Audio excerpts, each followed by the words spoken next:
Hello mga kamami sa kusina, welcome back to my channel, Tis Joso po. At ngayon magluluto po tayo ng hipon na may naginisa ng garlic at saka may pizza po. Ayan, ginisa ko na yung hipon at pinabrown ko talaga yung garlic para lumabas yung aroma. At ayan, ang bango po. Nilagyan ko na po ito ng black pepper at saka chili powder para medyo maanghang po ang ating hipon. At pagkatapos ay nilagyan po natin ng ketchup para manamis-tamis po.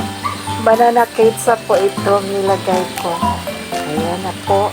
At pagkatapos i-mix lang po natin para equal ang distribution ng ketchup. Ayan. At ayan na po. Hindi ko na nilagyan ng tubig kasi maraming katas yung hipon kasi galing ng ref. Ayan, ang ganda na po at ang sarap. Sarap na po talaga. Ayan, madali lang po itong lutuin ang yung hipon. At huwag nating overcook.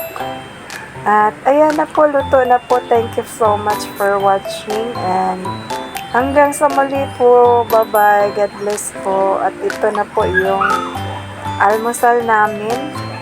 Ayan, may saging po ako at saka yung bagoong. At simpleng pagkain pero masarap. At please like, comment, and share. And subscribe na din po. At hanggang sa muli. Thank you for watching. Bye-bye. God bless. Ingat po kayong lahat.